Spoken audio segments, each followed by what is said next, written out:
What's happening? My name is Blake Harris, and you're listening to the Music City Mindset. You can find the Music City Mindset on all platforms everywhere, and that's because we are licensed under the NFM network, and we are very grateful for that partnership because this episode is brought to you by Ounce of Hope, a company dedicated to bringing high-quality THC products and making them accessible to the general public, all the benefits of the THC, and when you consume their products in the cans, 16-ounce cans, pound of hope right there in one can, you don't feel like a pothead while you're doing it. So it's great for all parties involved. We have a great show lined up for you today.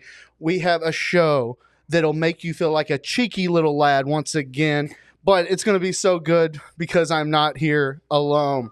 Co-owner of Spontaneous Beauty, he has had pieces of art featured all around the world, and the only person that I know that's gotten in trouble for selling cigarettes at a Chuck E. Cheese. My best friend for 3 decades at Mindset Easy 615 on Instagram. Evan, welcome to the show. What's up, man? What up, dude? First of all, Chuck E. Cheese thing was a long time ago. It was. And I just don't want anybody to think it was recent. And, No. Desperate times when you're hustling, Hustler since you was a kid. Right. Speaking of being a kid, what's that famous quote? I don't want to get it wrong. You don't stop playing because you get old. You get old because you stopped playing. True. I'm at a weird age. We're Yeah. the same age. Where I don't feel young anymore. You were talking the other day about being in attics and crawl spaces and getting too old to do that. But I also don't feel old. Right. Like, you got a Right. kid. I don't. That probably made you grow up a little bit. But where is that fine line between staying young at heart and enjoying the fun, playful side of life, but also needing to like mature and like grow up in things? I think there's two things for that for me. Is like, young at heart, always a dreamer. I don't think I'll ever get old. You hit that age though where people start saying like, yeah, like especially in the South, they start saying like, yes sir, no sir, and like I want to apologize to the people I said it to growing up because I was just trying to be polite. But nothing makes you feel older than when they don't seem that much younger than you, and they're like, yes sir, and it's like, is it the white and the beard? But that and like we're all Toys R Us kids. We all flipped through the Sears and Roebuck wish book. Toys R Us went out of business, but like I never wanted to grow up. We grew up on Peter Pan, Goonies, all this stuff, and maybe that helped mold it. But I'm like, Goonies never say die. Never say die. And shout out Struggle. And as They dropped you a new get song older, today. yeah, as you get older, so did Two Live Bree. Yep. I think if you keep dreaming and you stay young at heart, then you're good. I think it's when you become that get off my grass, that old, that grumpy old. So without running the risk of being too corny, you would say that aging and being old is more of a mindset. Yeah, Music City mindset. Interesting. Well, I'd like to hear more about that from our guest. We got a bloke sitting on our couch today who probably knows a thing or two about the importance of continuing to play as we grow up, sitting right here on our couch, originally from the UK. I know where he's from, but I don't want to say it wrong. Okay. He's been running entertainment ventures like resorts, theme parks, water parks, aquariums, global attractions for the last 25 years. Started as a ride operator at Chessington World of Adventure as a teen. He's opened Madame Tussauds. He's even operations director for the London Eye, which I've been on, which I'm excited to talk about. He has held operations positions for 7 different LEGOLAND theme parks covering 4 different countries before climbing to the title of CEO of LEGOLAND Global. Yeah. Whoa. He's now the CEO of Playground right here on 2nd Avenue. Welcome to the show, Phil Royle. Yeah. Thank you very much. Thank you. Yeah. I think someone was very kind in what they said. Wasn't quite the CEO of LEGOLAND, but I was responsible for development. So someone gave me a quick promotion there. Yes. Absolutely. Very nice of A them. lot of operations on your resume there. Absolutely. He should have been the CEO of LEGOLAND. Well, thank you. Thank you very much. But you're from the UK. From the UK, so Southeast London. Clearly, you can hear in the accent. I think I don't sound anything different than you guys, but clearly you think I do. I've lived in the US for 15 years, and no, the accent has not really gone very far. What do they call your accent? I've heard Cockney, working class. I'm not. It's not really Cockney. Cockney is from that area, but do I classify myself as Cockney? No, I certainly do not. But yeah, it's Southeast London. That's where I was raised. That's where I grew up, and that's the accent I've got. Yeah. Do you still use some of the like the bloody and the like? Oh yeah, absolutely. Okay. Unfortunately for us, curse words flow off the tongue, and we Yeah. don't even realize we're doing it. And fortunately, in America, we can curse, and people just think we're still being polite, so that's okay. Yeah, with So, an accent, anything sounds good. Yeah, we get away with it. So, kind of being on the theme with what we're going to be talking about today, cussing, was that something as a kid? Because sometimes here, if you're at the, grocery store or something and there's some kid beside you that cusses, it's like screech, like what? Was that normal at a young age where you grew up? Yeah, it was. And obviously things are very, very different in England. People couldn't start drinking at the age of 18, whereas here it's 21. So if you can legally drink from 18, you're probably drinking from 14. We don't then go wild and crazy when we go off to college, which is what happens here in America. And so we drink normally, and we drink very different drinks to what you guys drink. And so, yeah, people are a little bit different. It's very, very socially different. Socially, what kind of area did you grow up in? What was your neighborhood like when you were a kid? So kind of rural, but also it was a city. I could get into London in 35 minutes on the train. That was very easy. But was I going into London all the time? No, certainly not. Going into London was a big special event. You'll be right at home in Jolton. There you go. Exactly. So it was a big special event. But no, I went to a school. I played rugby. I did not play soccer. I played rugby as a Footy. young guy. And we weren't allowed to play soccer. My school was a rugby school, and so they didn't even allow us to play soccer in the recess time. Wasn't allowed. Wow. So they would take the not even just pickup games. No, they would take the soccer balls away from us. Yeah. Wow. Yeah, very strict. Yeah. Wow.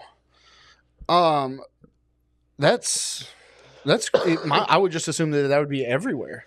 No, it was So were schools there like soccer schools or rugby schools, or was it very typically so? And unfortunately for my education, I went to an all boys school. If I didn't go to an all boys school, I wouldn't be half as educated as I am now. And so I went to an all boys school. It was very, very strict, but I think it set me up with success. Probably at the time, I didn't like that, but I look back now and I think, yeah, I wouldn't be able to string two sentences together if I'd gone to a mixed school. You'd be hosting a podcast. Wow. So you were a ride operator at 17. What did you grow up going to parks? Like, when did you first fall in love with the attraction side of things? Yeah, I was very fortunate. I used to travel to Walt Disney World in Florida most years with my family. So I enjoyed theme parks. Didn't ever think that it was a job. And I was studying for IT and business, and I started working as a ride operator. And then I was fortunate to be promoted after my first year. And I thought, well, this is kind of cool. And I kept getting promoted. And then after about 5 years, I moved from that theme park and I went to work at the London Eye. And only then did my grandparents say, well, we're proud of you. This is a real job. And I thought, well, what have I had for the last 5 years? if you didn't think that was a real job. And so only then did I really kind of acknowledge in my mind, this could be a career. But people don't. People don't necessarily realize that there is a side to hospitality and leisure that is a real job. And there's marketing roles, there's finance roles, there's all sorts of jobs. People just think, oh, you can go there and flip burgers or operate roller coasters, but there's real jobs. So great segue talking about the London Eye. I've been to London, did the whole thing, Yeah. Very touristy on our part. For those who don't know, that is what the world's largest observation wheel. Was that what you call that? The world's largest cantilevered observation wheel. That means it's supported. Yeah, from you went to that all one- boys school. Yeah, there you go. But it means it's supported from one side. Yes. Okay. So, 440 feet. So it's really cool too, because then there's the one in Vegas as well. Absolutely. And they do pop-ups, themes in each of the carts because it never really stops, right? Correct. Yeah. so there's always events going on. There's things like that. I don't know if you get this question like all the time, but like, what's like the craziest story of something that happened, of somebody doing something or something with the ride? Yeah, absolutely. Look, it's a lot of fun. I worked there. I started there 5 years after it opened. I actually met my now wife there, and my wife, she hosted some of the capsules where they would have weddings and proposals, and so not necessarily stories that I would have received, but she would hear from people. They're going up there for a 30-minute flight on the wheel, and it was a proposal, and it was a no. And and you can't get off. That's 20 minutes of awkward time that she would be in there with a couple, and someone said no, and they've got a bottle of champagne, and that's awkward. Now, luckily, it didn't happen to her very often, but it has happened. Yeah, you got 30 minutes to change her mind. Yeah. Real fast. Yeah, so I have a PowerPoint. Exactly. But that's awkward. And so luckily I didn't go through that, but my wife certainly has gone through that. Oh. That's a TV show right there. Yeah, that made me cringe up a little bit. Yeah. Somebody who's about to get married. Yeah. Oh, well, there you go. I've proposed twice in my life, but both of them. they both said yes. Well, that's but I remember thinking like it's one of those things you put so much faith into. Like I'm not getting down on one knee thinking it's about to be a no. Like of course. In my mind, there's no chance of this being a no, and I'm still so nervous that I'm about to throw up. So I couldn't imagine if you go through all of that and then still get a no. Yeah. And then you got to just be in that little pod for 20 minutes. And there's someone stood awkwardly there with you, serving you champagne. And someone else in the room. Yeah, you're not there on your own. There's three of you in there. I'm glad you said that because there's a memory I hadn't thought about in a long time. But we used to help run a bar on Broadway, and I remember one night I'd come out and a guy had showed up. His wife had came here to sing, girlfriend had came here to sing, and she'd been here like a year, and he just showed up out of nowhere with a ring, and it was a no, and I was like, no.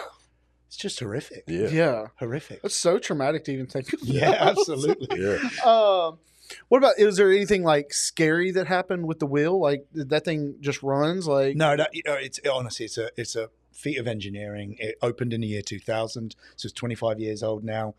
And it's similar to the Eiffel Tower in France. The Eiffel Tower was only built to last for 5 to 10 years, and then they were going to take it down. And here it is, hundreds of years later. And so the London Eye will be. It was built to last a very long time, and so it's a true feat of engineering. It's a beautiful thing, and now there's one in Dubai, there's one in Las Vegas. There's many of them around the world, but that one was really the first. So going from the London Eye to Legoland, how did that go about? Was that like a dream job? Like how? No, it wasn't. So it's the same parent company. So the same parent company that I worked for, Merlin Entertainments. I then got an opportunity to work in Hollywood, California, where I opened a Madame Tussauds. So I lived in California for 2.5 years, right there on Hollywood Boulevard, or Hollyweird, as people call it. Yeah. And I lived there, and then I moved to Texas, and then I moved to Florida to work on the Legoland park there. And so same company, but just different brands within that company. So of all of your moves from London to Hollywood, but then Hollywood to Texas, which move was the biggest culture shock for you? After we opened Legoland New York, my wife and I, we moved to South Korea at the beginning of 2020. We were very fortunate. South Korea during COVID, for the first year at least, was relatively normal. But living in South Korea and developing a theme park, a Western theme park there, that was strange. And we were 50 miles south of the DMZ. So there was a lot of planes flying over, a lot of helicopters flying over, and you could go and visit the DMZ, and you could look, within an hour's drive of Legoland, South Korea, you can drive and you can see North Korea. So culturally, that was quite strange. And in 2021, South Korea really locked down over COVID, and so things were very restricted. So that was very, very interesting. So that's probably been my biggest cultural change. So When you're building something like that, are you using locals? Or are you flying people in, or a little bit of both? It's a little bit of both. So probably 90% is local vendors, local construction companies, and then the 10% is the design, the management team, that kind of thing. But the construction workers, of which is 2,000 to 5,000, building a park like that, Wow. That's all local. Oh, that's really Did cool. you ever get to go to the Lego headquarters? I have many times. It's in Europe, correct? It's in Billund, Denmark, which is Okay. a lovely little town. Denmark is really known. Well, it's known for different things right now because of the conversations on Greenland. Yeah. But it's known for a fantastic toy that has been around for a long time, and that's Lego. I've heard things so often. I've heard that people think the CIA and things are secretive until you get to the Lego headquarters. That they have windows that will close if you walk in a certain footage. Oh, of them. Look, when you've got a toy like that, it has to be restrictive, and it was, it's we have a partnership, or the company I worked for has a partnership, and it was a true collaboration between the toy and the rides that would be built. And I'm a sculpture artist, and so there were several guys amongst us that their dream was to work at the Lego headquarters, and it's a tough gig to get in on. I mean, even if you're incredible at Legos, you got to be the top notch. There you go. Absolutely. Well, speaking of the toy, there was a quote from an interview that I saw from you. You were quoted, you said, "We have to make sure everything we do centers around the brick. The brick is absolutely a core part of everything we do." That seems like it's like profound, but it's also very simple. It is. That it would probably be a lot easier to put up a theme park and just put a Lego skin over everything, and it's just a copy and paste of something else. But keeping that from the top down, from your leadership down, of like making sure we're doing everything about what this was all centered about and not losing sight of that. My question for you, because you opened up and helped build and develop all these locations of LEGOLAND, what is it about you, your leadership style, anything like that, that made you so good for this job? I'm very, very fortunate to be where I am now, but I've had great leaders, and I can count on my hand the leaders that I've worked for, and that's a good thing, because it means that I've stayed with them for a long time. And so I've been looked after. They've developed me, and they've helped me progress. They've moved me around the world, and so that's what I do with people who work for me. And no matter where I've been and whatever company I'm with, whether it's Legoland or Playground now, I want to make sure that I can move on to the next thing, whether that's another site or that's another project. And so if I don't develop people, I can't do that. And if I don't develop the business and make sure that the venues we have now are fantastic, then I can't grow the business. And so I think too many people get stuck in the mindset of, I'm the only one who can do this. Well, no, you need to pass that knowledge down. And once you pass that knowledge down and you do it in the right way, they're going to trust you. They're going to love you forever. But now you can move on to the next thing. Gatekeeping. There's an end to it. I love your mindset Absolutely, there. yeah. You can't retain all that knowledge. Have you stepped on a Lego?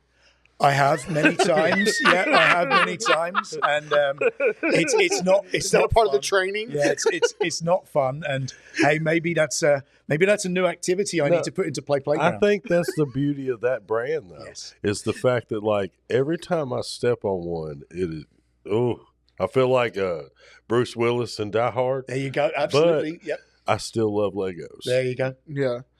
So how different are the different locations of Legoland all around the world, or is it once you've done one, you're prepared for the next, or are they all very different? Oh no, look, every business has to be different, and it has to take on the face of the place or the host city, and so every Legoland takes on where it is, and there's a theme to that, and that's the same with Playground. And Playground Nashville is different to Playground Las Vegas. It has to take on the face of the place, and it has to take on the recognition of that town. And here, as you guys know, we've got a massive pair of cowboy boots on the roof of Yes. the playground. And so that's what we did. And in Las Vegas, we have poker chips that you have to duck and weave behind because that takes on the face of the place. And it's the same with Legoland. Whilst the rides and the toy is the same, there has to be elements of the host city that you want to recognize. And the future spaces that we will build a playground in, right now we're ideating locations. No, I can't say where it's going to be, but I have to start thinking about the host city and how do we take that host city into the venue. So when people go there, one, locals are proud of it, but two, people who are visiting are excited by it. At some point, these locations have to start almost feeling like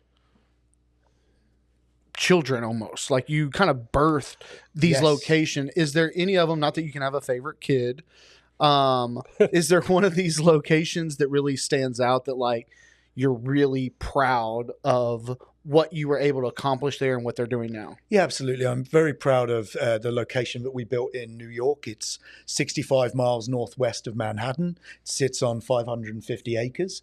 And to bring a theme park to North America, an hour and a half away from Manhattan, New York, is crazy. And to do that, and the team built that park during COVID. I moved there in 2016. We opened that park in 2021. And so these parks take 5 to 8 years to bring to life. And so the efforts that the team put in there and to get that park built was incredible. I know when they built Disneyland, they brought in like a brigadier general to run the site. Yeah, absolutely. And Disney World, they brought in generals to help with the moving the water around, Right. because Walt Disney World was built on marshland. Yeah. But, you know, the gentleman who built the Panama Canal, he was the one who helped Yeah. bring Disney World to life. Absolutely. For those of you who don't know that are locals that grew up here, this place is built on 2nd Avenue or in a building that is where most of us shared our teenage years and some of our greatest. There's a lot of marriages. There's a lot of babies. There's a lot of things that happen because of this building. This was Grand Central Station. It was when we walked in, I immediately was flooded with just memories and beautiful times as a teenager and a young adult walking up those stairs in a cool place. But I wanted to note, y'all have the best view of the Batman building, and for me that grew up here, it's you got to see it. You got to go see it on the balcony. It's a great. We're very fortunate. We've got a great roof terrace.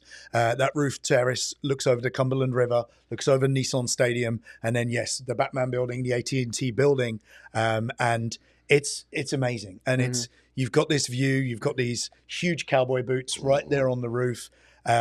This summer for 4th of July, the 250th birthday of America, we will have the most incredible view of the fireworks show.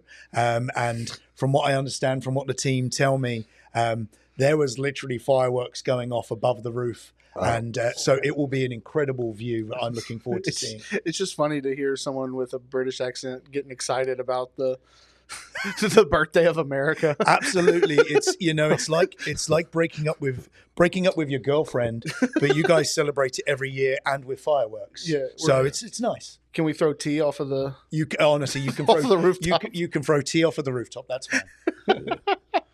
Okay, I do want to talk a lot about Playground, but your resume is incredible, and we had to kind of get that out of the way. So we're at a great segue to then transition on the second segment to talk about what you're doing now. We're going to take a quick commercial break, and we'll be right back here at the Music City Mindset. Introducing our Berry High Seltzer, the ultimate cannabis-infused experience. Maybe you're trying to cut back on the booze or get some of THC's sweet benefits. Our Berry High Seltzer invites you to savor the experience responsibly. Not only is it delicious, but our seltzers provide a federally legal way to unwind.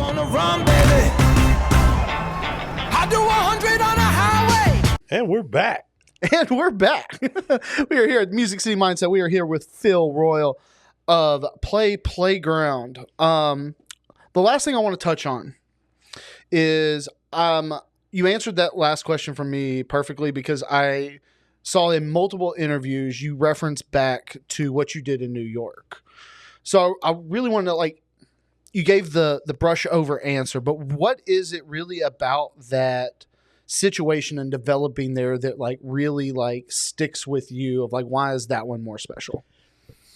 We lived there, and obviously we're now moving to Nashville, which is where our corporate office is for Play Social, and we really want to be part of a community. And my wife and I, we live there. We don't have children, but we have dogs, and we loved living there. And when people challenged me on why Legoland was coming to town or what it was, for me it was like, well, I'm bringing 2,000 jobs to the local area, and that is then going to bring 5,000 jobs in subsidiary roles. And the laundry that does the laundry for the hotel, the air conditioning company, the landscape company, these are all subsidiary businesses that work around the theme park. And for me, I was excited by that. And here we're moving to Nashville, and just a few days ago, I messaged the team at night. I said, guys, I'm seeing loads of messages about the linemen who are coming into Tennessee from Georgia or from Florida and what have you. It's like, I haven't seen any businesses yet turn around and say, hey, we're doing this. And I said to the team, hey, can we give some free appetizers away or for some free drinks? And then we decided not to do free drinks because if they're construction workers or linemen or emergency services, probably not the best. But we've now opened up. And so for the next 2 weeks, anyone, frontline workers, linemen, emergency services can come in. They can have a free play pass. They can come in and get a free appetizer every day. And these people are working, especially people from out of state. They're away from their families. And if they're a crew of linemen working to restore power back to the area, like we want them to come and have a bit of fun, come and have some escapism, come and have some fun, come and grab some food. And so for me, we worked on that arrangement overnight. And I was really happy that the team could get behind that. And we were excited that we as a small business can try and do something for the local community. And like I said, I'm excited to be moving to the area, and we want to do more things like that. That's a beautiful answer. And the reason I asked about that, because I read about, what you dealt with in New York of people who were for it, people that were against it, and what you did. The reason I bring that up is my business that I own in a gym in North Nashville. I'm not going to get into the details of it, but we're dealing with a zoning overlay situation that has the entire community kind of split. Okay.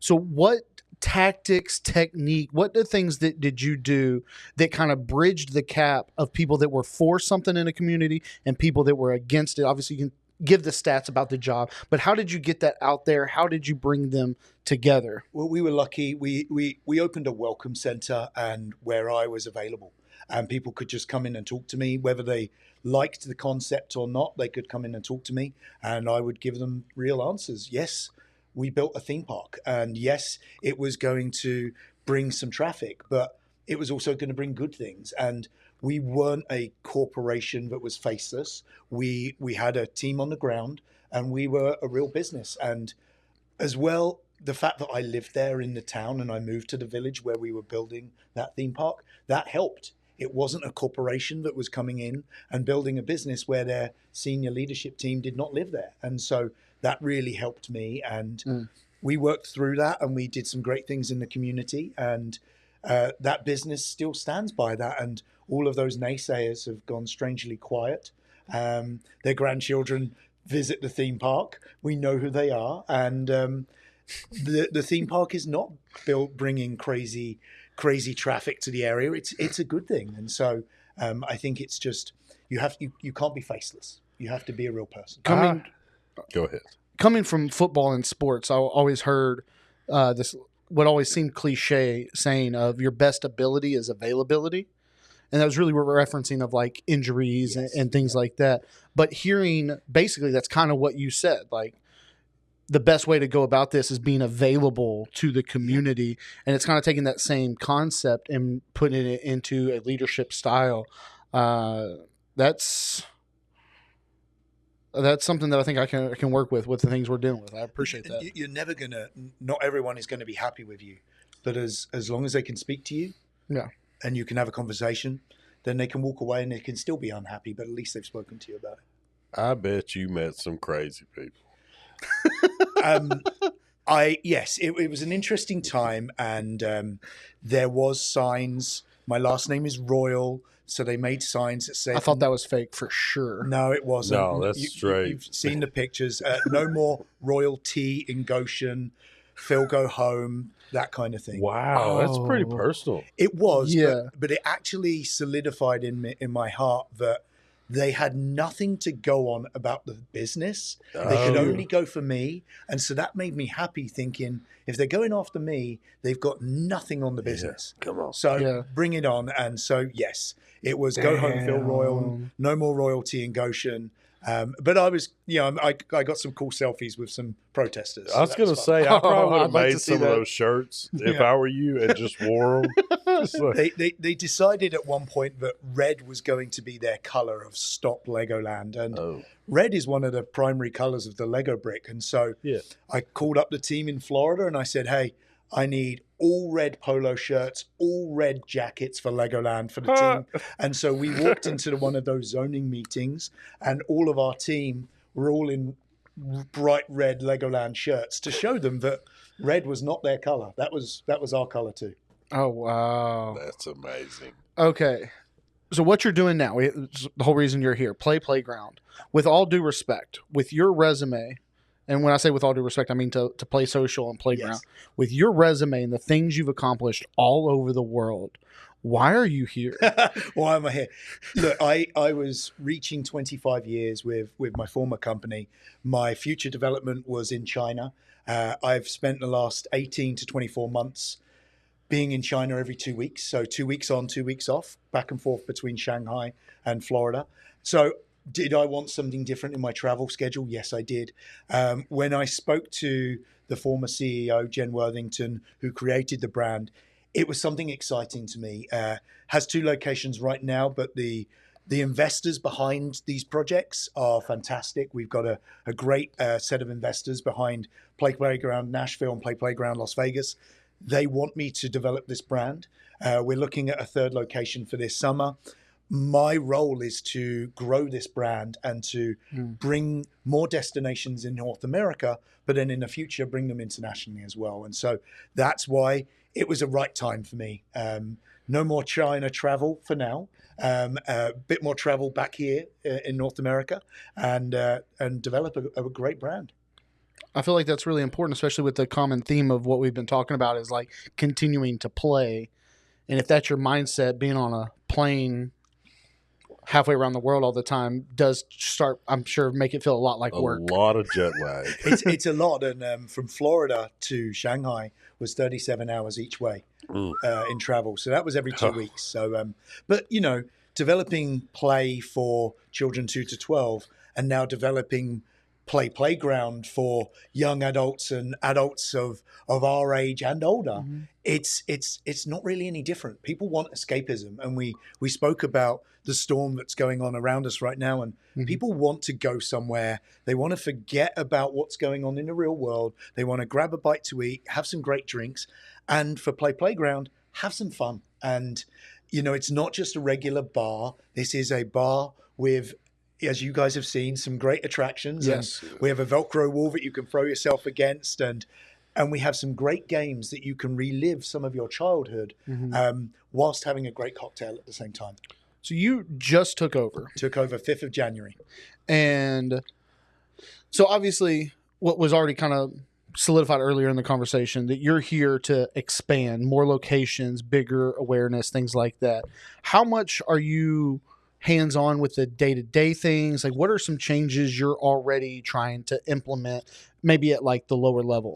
Absolutely. We've got a great team. We've got a great team in Las Vegas who run that business. We have our corporate team here who take care of the day-to-day operation. A great team here on Second Avenue, and they're running things. And now my role is to ensure that team is supported. And one of the first actions we're taking is we have no real way at the moment of measuring customer satisfaction apart from Google and TripAdvisor. But, when you go into a business and they say, leave us a review on TripAdvisor, if it's not a great review, you've lost that person. that feedback is already out there in the world. And so one of the technologies that I'm bringing in from my old role is how do we give people the ability to provide us instant feedback before they go to TripAdvisor and Google reviews, so that we can make sure we fix the problem there and then for them. When they're having fun. When they're having fun. Tell us that you're not happy right now. Don't wait until you get home. And so many people now don't necessarily want to ask for the duty manager or a manager on duty to tell them, hey, this was frustrating or what have you. But now we'll have that instant feedback that people can communicate with us, tell us that they're not having a great experience. How do we then fix that straight away? Love that. Yeah. So that kind of leads into my next question, because reading up about you, you enjoy riding your bike, and you probably find solace in like walking around Home Depot for your next DIY project. Yes. So you come off as a very regular guy. Yeah. But then you look at your resume and what you've accomplished. Do you find it difficult to like connect to the daytime bartender at your executive level, or like what do you do to like keep yourself regular? I'm still a regular guy who still goes out to dinner, and I'm still a regular guy who wants to order a Michelob Ultra at the bar. And so, and people, by the way, have verbally abused me for saying that my favorite thing to do on a Saturday morning is go to Home Depot. And they're like, not hanging out with your wife? And I'm like, my wife loves it when I go to Home Depot because she knows that she's lost me for an hour or so. And so, yes, I'm very fortunate to travel around as I have. But when I get home from 2 weeks of being in Shanghai, China, going to Home Depot, even if I don't have a project, and buying some useless DIY stuff was just amazing for me. And working on my, you guys call it a yard, but I call it a garden, working on my back garden. Yeah. And no, it's not full of flowers and plants. Working on my yard and my house, that's what makes me happy. That's how I de-stress is. I want to fix something. I want to improve something. I might not be very good at it, but I'm giving it a try. Wow. Can you ever turn your brain off? And how do you vacation? So when I do go on vacation, I'm not one of these people who turns my phone off. I'm not. My wife knows I'm going to read my emails for half an hour in the morning, half an hour at the end of the day, and that's it. And that way I enjoy my vacation. So when people say, oh, I turn everything off, okay, well, how does the business carry on moving? And how do you enjoy your vacation knowing that something's going on? So I just take that time, I do my stuff, make sure everything's okay, and then I go and have fun. And then at the end of the night, I have a quick look and you go, okay, let's move on. I don't want people in the business to stop or pause or slow down just because I'm on a beach somewhere. So if I carry on reading those things, and that helps me enjoy my vacation more. And I know that sounds strange. No, I get it. I could never turn my phone off. We both ran businesses forever now, and I get it. I hear those people say that. I grew up with a dad that was a salesman, and he had to answer that phone no matter where you were. Absolutely. So. And you don't want people to have to wait on you. And you can then, what's it take? A quick reply, right, or a quick scan through it, and then you can carry on eating and drinking. I think a lot of it's about like having the discipline to keep it in that 30 minutes. Absolutely. In that 30 minutes. Absolutely. But I've got a very good wife as well, so she's very, very tolerant of such things. With looking at a project, you analyzing this business of Play Social Playground, of what it is, what do you look for in a project? Whether you think you're going to be good at it or not, what do you look for in the project, business, home, like whatever, of like, okay, this is what I want to transfer my energy into doing? Like, what was it about this that, like, obviously we talked about the work-life balance and things like that, but as far as your ability to actually feel like, just like we were talking about the proposal, like, I'm sure you accepted this job assuming you're going to be good at it. Hopefully. Yeah.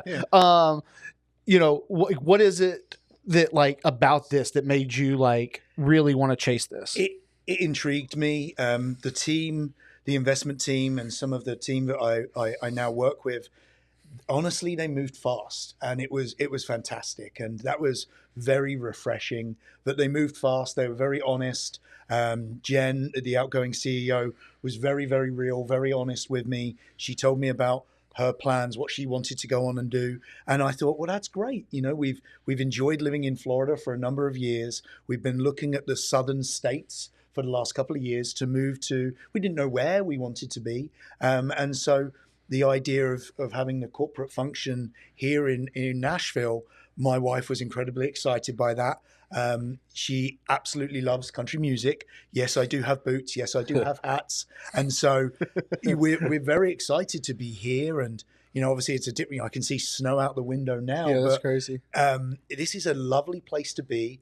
I liked the fact that driving out here now, I put it into my Apple Maps and it was 19 minutes. And I'm like, wow, I can't even get to the grocery store in Florida in 19 minutes. So it's a great city, but it's also small enough that you can get about town and not have to worry too much about traffic. Yeah.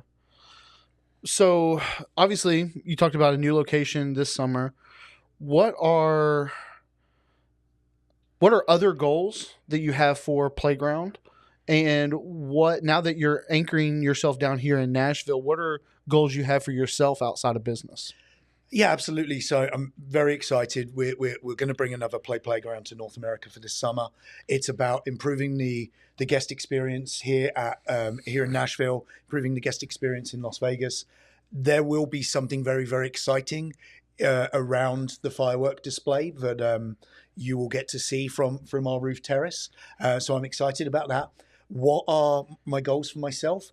I'm going to enjoy what I'm doing. As we talked about earlier, I am moving to the area. And from what I hear from you, it's a good area to be moving to. And so we're excited. And we've got 2 young dogs who they are crazy. We're going to move them up here. And honestly, we're just going to enjoy it. We're just going to enjoy living in the area, enjoy this new business that I've got into and go from there. Wow. I'm excited to see the future. Yeah, and same. I'm starting to plan in my head right now, 4th of July.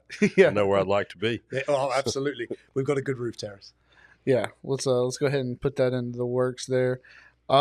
Is there anything else that you have that you'd want us and our listeners to know about what you're doing there and anything coming up? Yeah, I think Playground.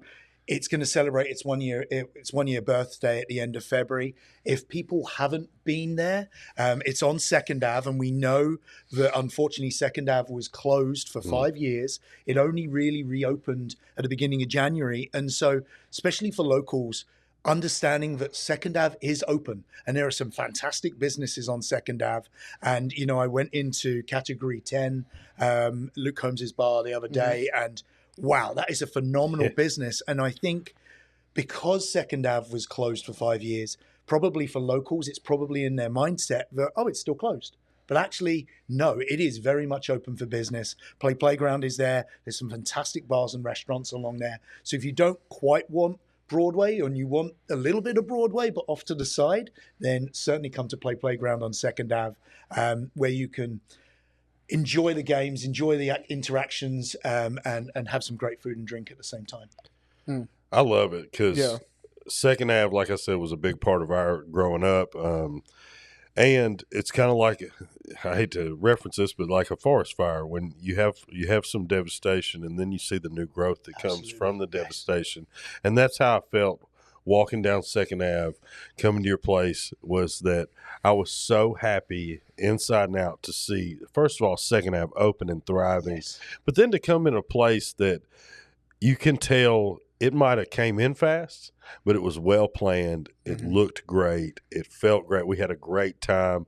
My wife, his wife, selfies, you name it. So many pictures. The light bright wall. I'm not even going to tell you any more about it. Check it out. Yeah. That's awesome. It was, but to your point, as someone who has been here my whole life, I couldn't even tell you the last time I'd been on 2nd Avenue before coming to play over in December. It went so long that it went off my radar to even have something to go down there for. And I think it has, and that's no fault of anyone's, but unfortunately it was closed for so long, and so now it is certainly open, and so people listening and locals, definitely go and check out 2nd Ave and the businesses there. 2nd Avenue back to booming in a different way. There you go. Well, that was a great episode. Yes, thank thank you you. so much Thank for you being very on this much. couch. Thank you. Anything we can do to help or any kind of collaboration, let us know. We're there for you. To our listeners, if you liked what you saw here, 2nd Avenue, Playground. It's a great night. Anybody 18 and up or Absolutely. 18 and up? During the day, we do allow over Oh. 13. Yeah. Okay, so over 13 during the day from 5 o'clock Yes, sir. up, 18 and up. It's a great place. It's a great vibe. You're going to love it. Go check it out. 2nd Avenue Playground. Thank you to Ounce of Hope. To all our listeners out there, we appreciate every single one of y'all. If you don't mind, hit that like, share, and subscribe, and tune in for the next time. Yep. Stay safe, stay warm for the love of Nashville. Tune into the next episode.